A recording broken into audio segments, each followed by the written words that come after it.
കല്യാണം മുടക്കാനെങ്ങാനും വരുവോ? പറയാൻ പറ്റില്ല. സിദ്ധാർത്ഥൻ നോവേറ്റ പാമ്പ. ഓടുന്ന വാഹനങ്ങളുടെ ഗതി നിയന്ത്രിക്കുന്ന മനസ്സാ. ഏത് നിമിഷവും പ്രത്യക്ഷപ്പെടാം. അങ്ങനെ പുറത്തിറങ്ങിയ പോലീസ് കൊണ്ടുപോകില്ലേ അവനെ? കൊണ്ടുപോവും. അതുകൊണ്ടാണ് എനിക്ക് കൺഫ്യൂഷൻ. എന്തായിരിക്കും ഒളിച്ചിരിക്കുന്ന അവന്റെ മനസ്സിലെന്ന്. ചിലപ്പോ ഇനി ശല്യത്തിന് വരത്തില്ലായിരിക്കും. നമ്മൾ കേസിനൊന്നും പോയില്ലല്ലോ. തന്നെയുമല്ല, എങ്ങനെങ്കിലും പോലീസിന്റെ കയ്യിൽ നിന്ന് രക്ഷപ്പെട്ടാൽ മതി എന്നായിരിക്കും ഇപ്പോ.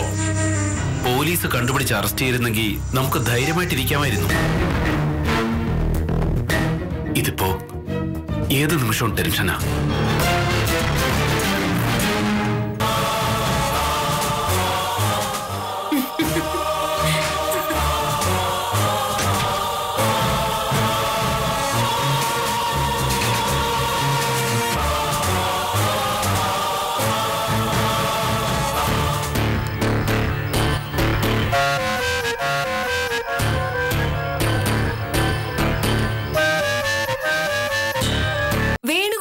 കല്യാണം കഴിക്കാൻ തീരുമാനിച്ചു എന്ന് പറഞ്ഞാൽ അത് വിശ്വസിക്കാൻ മാത്രം മണ്ടിയല്ല ഞാൻ.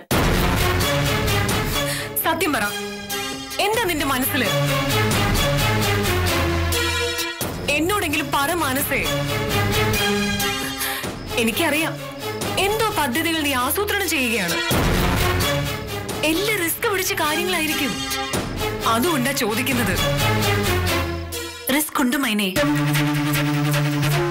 ജീവിതത്തിൽ റിസ്ക് എടുക്കാതെ ഒരു കാര്യത്തിലും വിജയിക്കാൻ പറ്റില്ല.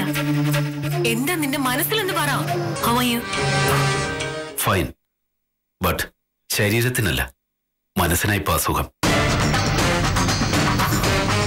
What happened? I am deeply in love with you, മനസ്സാ. ബട്ട് നീ ഹോസ്പിറ്റലിലൊന്ന് വന്നതല്ലാതെ എന്നെ ഒന്ന് കെയർ ചെയ്തിട്ടില്ല. ഞാൻ തിരിച്ചാ ചോദിക്കേണ്ടത്. What happened to you? Nothing. വേണുവിനെ ആ അവസ്ഥയിൽ കാണാൻ തോന്നിയില്ല. Because I'm also in love with you. മനസ്സാ, എനിക്കൊന്ന് കാണണം തന്നെ. സംസാരിക്കണം. വരുവോ? പിന്നെന്താ, വരാം. ഒരു തുറന്ന സ്ഥലത്ത്. അങ്ങനെയല്ലേ ഞാൻ വിളിക്കൂ. സ്ഥലം പറഞ്ഞാ മതി. We'll meet. Okay. Okay. വേണുഗോപനെ കാണാൻ പോവാണോ? Yes. He's my would be. പ്രതിശ്രുത വരനെ കാണാൻ വധുവിന്റെ പോക്ക്. ഈ കാഴ്ചയിലുണ്ട് സിദ്ധാർത്ഥ ഒരുപാട് അർത്ഥങ്ങൾ. എന്നെ അറിയില്ലേ? ശരിക്കും അറിയാം. അമേരിക്കയിലേക്ക് ജോലി ചെയ്തെങ്കിലും എന്റെ മനസ്സിൽ നമ്മുടെ നാട്, ഈ നാട്ടിലെ ജീവിതം, പിന്നെ ഈ ഇഷ്ടം, അതും ആദ്യമായിട്ടാ. ജീവിതത്തിൽ എനിക്കൊരു പെൺസുഹൃത്ത് പോലും ഉണ്ടായിട്ടില്ല.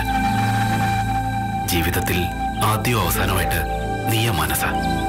നീ മാത്രമേ ഉണ്ടാവൂ.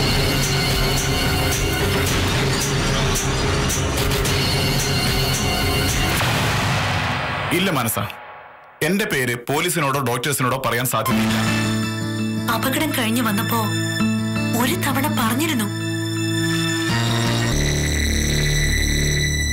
പക്ഷേ അവനൊരിക്കലും എന്നെ ആയിരിക്കില്ല ലക്ഷ്യം വെച്ചത്. ആളുമാറിപ്പോയതായിരിക്കണം.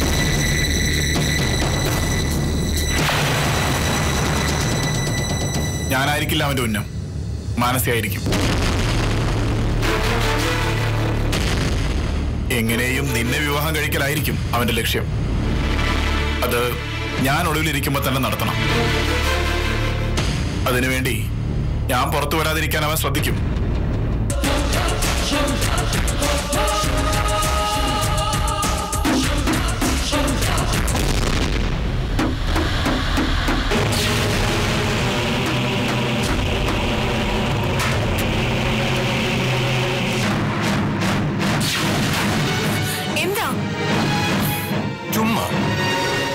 നിന്നെ ഒന്ന് കാണണം തോന്നിപ്പോ വന്നു. എനിക്ക് നിങ്ങളെ കാണണ്ട, ഇറങ്ങിപ്പോ. മൈനെ, മണിക്കൂറുകളായി ഞാൻ പുറത്ത് കാത്തു നിൽക്കുക. ഈ വീട്ടിൽ നിന്ന് എല്ലാവരും ഒന്ന് പുറത്തു പോകാൻ വേണ്ടി, നിന്നെ ഒറ്റയ്ക്കൊന്ന് കാണാൻ വേണ്ടി.